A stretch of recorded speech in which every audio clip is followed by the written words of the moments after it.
እንደውም አንድ ነገር እኔ ካላገባው አያገባም። አንተ ወንድ ነህ፣ እኔ ካላገባው አታገባትም። Daafuu rabbi khayraa godhu maybe gartee sayidii garaa yaman deebuunsaa hafan qabu ani immoo hin deebin hin kalas wanni gartee lafaatu hin jirtu mee carraa isii dhumallee ta'u waa yaalleeti waan takka yaalleeti sanbooda yoo ta'ellee gartee karaa yaman gartee ka deebitu murteessinati tasgabbaa hin jeeni jira haqa jaarsaa fi jaartii dharabuma qabeefu ana fiifuta biraana jira. Ifama guys, assalamu alaikum warahmatullahi wabarakatuh. Hordu fiyaa subra hundi qaysan bakum jirtanitti naganya rabbi sin barakaatu. Gorso baleeytee tanas dhageeffanne Sumayyaa waan isin haasoftulle waan isin jettee jira. Hanga dhumatti nagin tura YouTube yaa subra islaama faa kana subscribe godhatii mataa guys, I love you. Kam jirtaan akkuma fayyaadha jettani. Yaa viidiyoo fi kana argite. Maalin isiniin jedhe? Maalin jedhe sagalee si kaa'u bodeessa. In dhuftu hin kasaarin jedhii timi. Ofin kasaarsini hoolaan ta'ini namuma namni tokko gurra qabee olii gadoo kun ta'in akka dhiiraa gad dhaabbadhu jedhii ittimi. Maalin jedhe an fuula seeraan akkanni soba ta'e jalqabumarraa ka'etani nama tokko beektaa soba fuularratti argita. Fuulumarratti afaan isaarratti haasaa isaarratti akka dubbiin sun inni shiraafa deemu dhugaa kan ta'an hin argita irratti. Ija gadi qabatanii ilaaltan malee dubbii isii naasofte sana keessa wanni takkallee dhufuudhaaf wanti nama amansiisu jiru. Waa hunda sana laaleen akka seenii harafitti irraa walirraa kaachisuuf jettu, akka seenii isa rakkisuudhaaf jettu, akka immoo dhufee achi dhufee qaana'ee jedhanii warri isaanii isa mataa gadi cabsanii isee ol kaasanii akka feetise akka see kunoo giiftiin keenya akkana goote malayyee goote warra kaantu jalaa dide malee tokko jalqabe kan maqaa islaamaa baatu. Kana mannaa du'a wayyadee sagaleellee sii kaa'een ture itti kolfaa ture sayiditti. Namni kan hundaan of ga'e mataa isaati onnee dhabuudha. Namni onnee hin qabne faayidaa tokko hin qabdu. Ammallee hin kadhatinaa. Ta'ettanii hin kadhatinaa. Utuu isiin isatti deebite. Isiin kana booddee sayiditti utuu deebite sayidiin abidda jala kaatee si qoonni sin beekuu qabda. Akka gaaf durii sanatti nagaadhaan akkana sayidii utuuma deebite akka durii sanatti teessi jettanii yaadina maaliif tokkoffaa warri see gorsu kunkullin biyyuma keessa utuu nama sayidiif yaadu taate nama sayidiif abbaa mana seenaa sanaa kabajaa qabdu taate abbaan fedhe si gorsee jiruu keerraa si dhaabuu hin danda'u. Jiruu kee kaleessi keessa tokko situ beekaa, laayifii keessitu beekaa, jiruu egeree keessitu beekaa, harmeen kan keetillee si gorsite jiruu keerraa si baasuu hin dandeessu. Obboleettiin ati garaa tokko waliin baate jiruu keerraa si gorsite nama guddoodha dubartii guddoodha seen ijoollee miti si gorsite si deebisuu hin dandeessu. Sayid nama najjeefne hin fuudha danda'ee bulchuu dandeenyaa shariyaa rabbiitu lafa kaa'ee fi kan abbaan fedhe qabu ija banattee agarti. Gifii gaafa nama raggootu namatti gaafa nama tokko miitu bor nam miidhamaa laatatti ofirra yaaduu qaba. Har'a nama kana gaafan salphisu bor salphina akkasiin na mudataa laata jedhee namni sodaata ofirraa beektaa. Namni sodaa rabbii qabu har'a ilma namaa kana namillee naa miidhu malee ayyoon nama miidhe rabbitirraa na gaafatu karatti rabbiin na gaafatu hin beeku wayi ijoollee koo miidhamaa laata. Wayina natu miidhamaa laata jedhu ofirra sodaata. Kanallee hin qabdu si. Iseen akkam seete kunoo giiftittiin keenya akkana sammuu irratti hojjettee akkanatti hin fiddee jalii kiinga akka gaaf durii sana akka jedhan seeti jarri isaanii iyyuu narrabsa. Amma fiigaa dhufe kanatti qaana'ee jedhanii akkatti kolfaniif kana barbaaddee fidde sammuu meeqan isinitti hime sammuun keessatti hin kadhatinaa. Ta'ettanii hin kadhatinaa. Teessee arguuf teessa sun sayiditti deebitee teesseellee abadan boruu nagaan teessiftu sayidii maaliif warri gorsu kun jaluma hiraa. Saayibisee jala jiranii, walitti jiranii, walii hidhaadhaa, eessa ta'anii bakka ta'anii isaan summii irra wal gorsanii kara jallinaa irra wal gorsan waan ta'eef utuu isa deebitee teesseeyyuu akka gaaf durii sanatti akkanatti na dabattee teessi jettanii yaaddanii hin kadhatinaa. Akka dhiiraa gadi bahi fuudhii jiruu kee jiraan oliin salphifte xiqqeessite maal barbaade kanar? Har'a mini bar isiin gaafa akkanatti ilmoo akkanatti argate kana jette gaafa sanatti salphifte. Kanaana otoo ana kana ta'e haadha manaa edeen barbaadu kana kanatti wayyaan irraa fuutee bakkee keessa na dhaabde kana ka'itti baaftee addunyaa duratti xinnaa guddaa biratti haadhii biratti fira isaa biratti fira kasii biratti bar waan sun qalbiitti gadi ilaaltanii bar utuu dhiiraa haaraa tokko ta'e sa'aatii sana gadi ba'ee xalla qabsaa dhugaa rabbi gara balleessa sabrii qaba ani sabrii kana rabbiin dhiisuu rabbi irratti irraanfatu malee sabrii guddoo qaba sa'aatii utuu dhiira tokkooti. Kanaa dhiisii guyyaa isee meeshaa mana keessaa gurgurattee asii dhaqee qofa sana agartaa gabba isaatii sana xallaqa. Qaalii koo malee manaa gadi baatee utuu dhiira tokkooti. dhaggeeffatu. Harka guddaatu kana godhu. Sa'a sana gadi bahee tallaqa. Isa eeggaruu isaa birii guddaa qaba. Gara balleessa namaatti dhugaa dubbachuudhaaf. Gifiin nama akkasii irratti wanni dalagan kun gaarii miti beekta. Isiifuun tolusee balleessuu danda'a booddee. Lammaffaa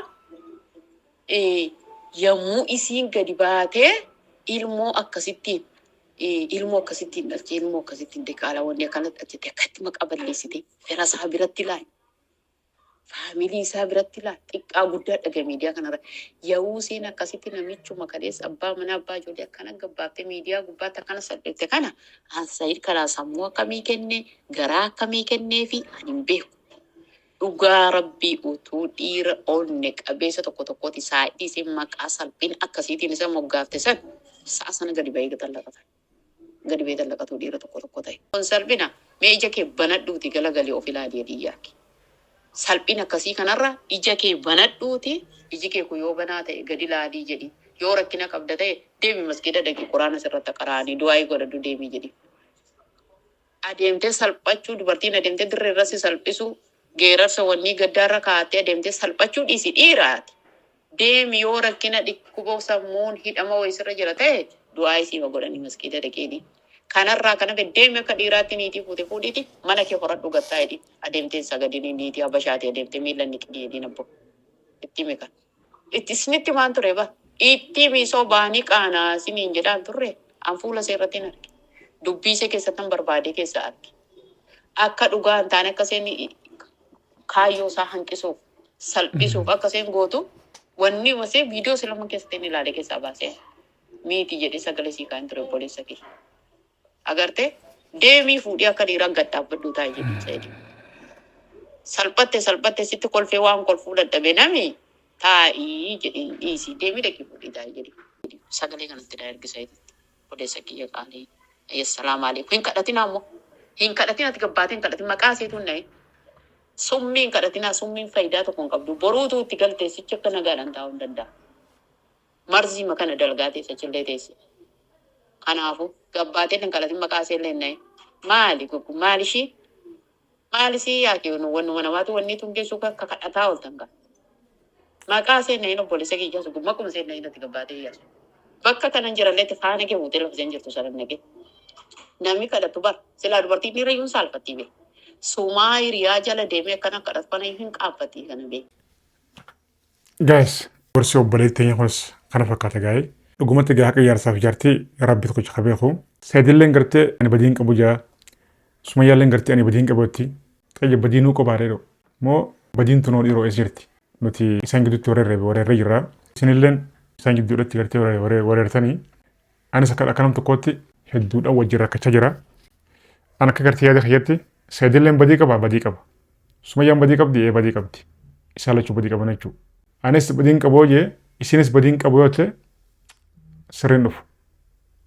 Namuu gartee badii fi ifaan ifatti beekee yoo gartee walitti dhufanii gartee halas obboleessoo ni gaa kana booda if wareersan nu wareersan biyya wareersan kana booda ni gaati hayyee ifaan ifatti atis badiin tee tana Sumayyaa anis badiin kiyya tana. Namuu gartee badii fudhatee walitti gatta'anii gartee halas sila gartee gahee jaanii gaariidha. Haala gartee ammoo Sumayyaan deemtu kanaan ammoo jettu kanaan ammoo ammallee gartee ganaadha achi dubbiin. Gaafuu rabbi khayraa godhu. Maybe gartee Saayid garaa yaman deebuunsaa hafan qabu. Ani immoo hin deebin hin jeen kalas.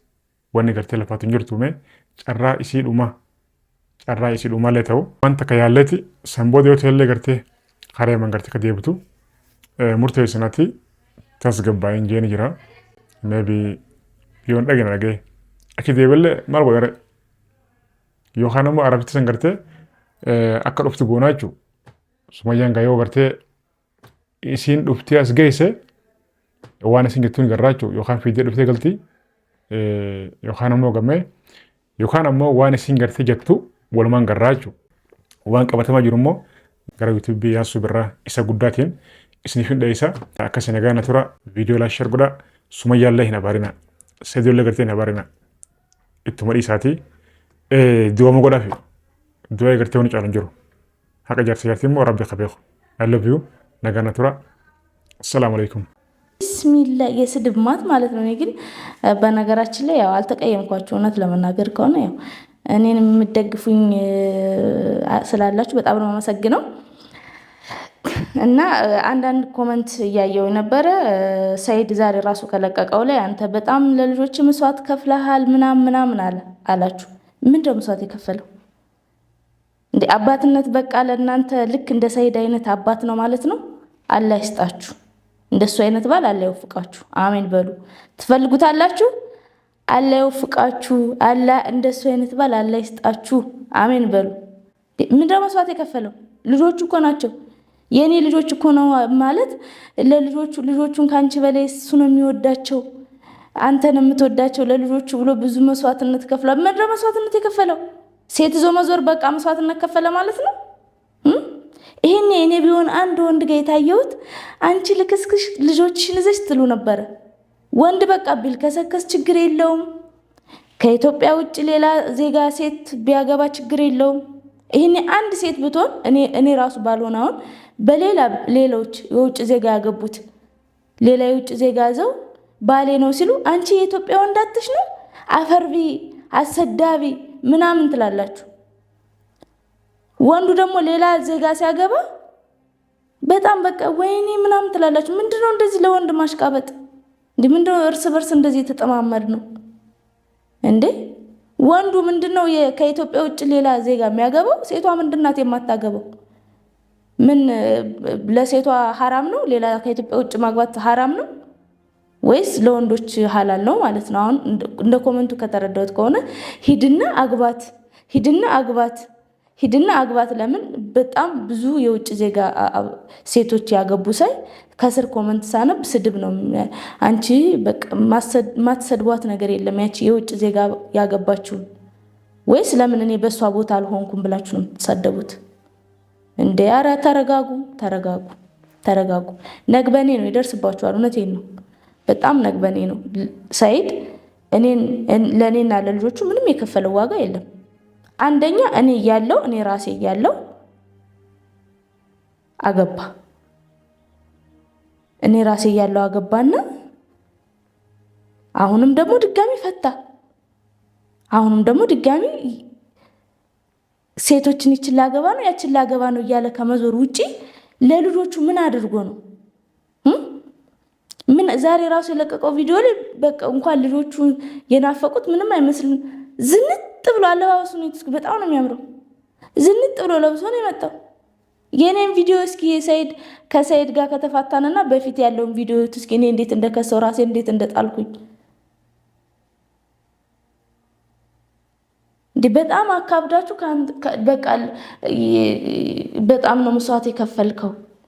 በቃ አንድ ወንድ ልጅ ሴት ይዞ ከዞረ ምንም ችግር የለውም። በቃ ከሴቷ ጋር ጊዜ ማሳለፍ አለበት።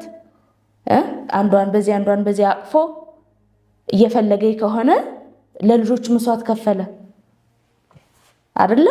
አለ ይወፍቃችሁ እንደዚህ አይነት ባል። በነገራችን ላይ ባሌ ነው መፍትሄ ነው እንደፈለኩ ማድረግ። ሊሽከርከር ምን አባቱ ለልጆቹ ብሎ አይደል እንዴ?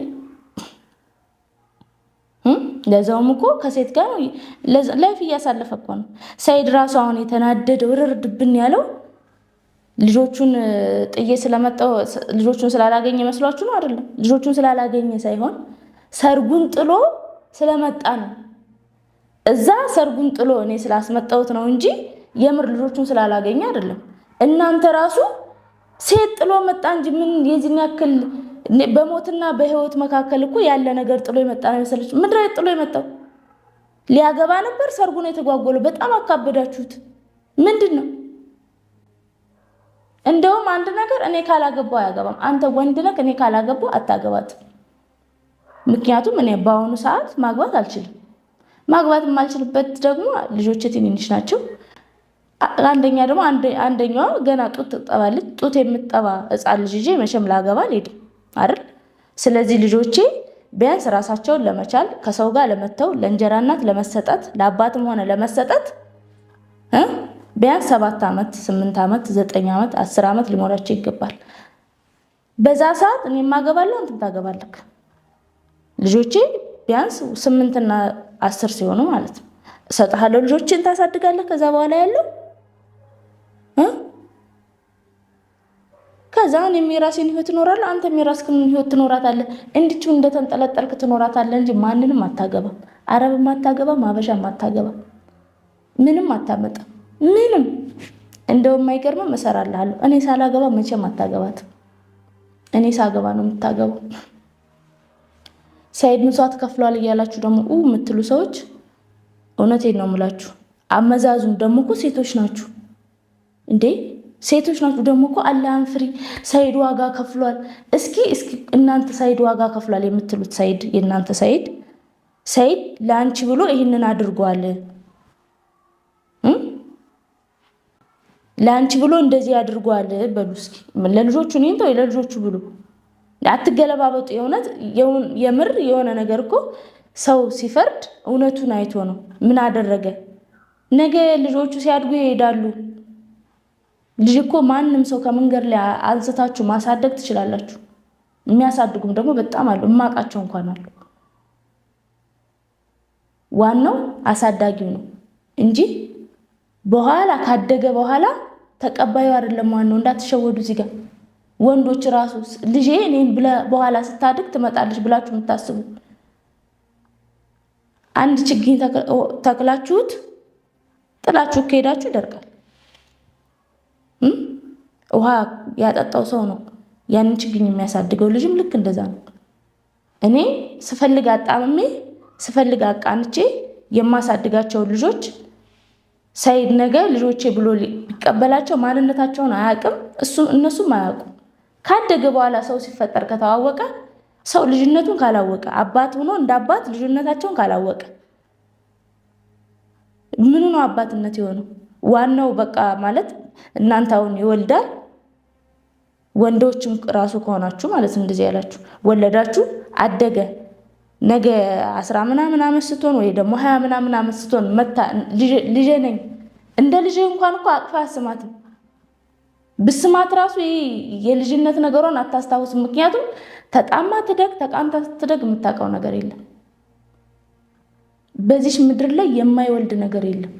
ሁሉም ይወልዳል፣ ግን ሁሉም እንዳያያዙ ነው እንጂ ስለወለደ ብቻ ጥሎ ይሄዳል፣ ሲያድግ ይመጣልማ። እንደዛም ቢሆንማ እኮ ነው የሰጠው ነበረ ለሰይድ። ግን ምን አይነት እድገት እንደሚያድጉ ስለማላቅ ራሴ አሳድጌ አላህን ከፈራው አቃንቼ የተመኛችሁትን አላህ አይንሳችሁ። እንደሱ አይነት ሰው አለ ይወፍቃችሁ።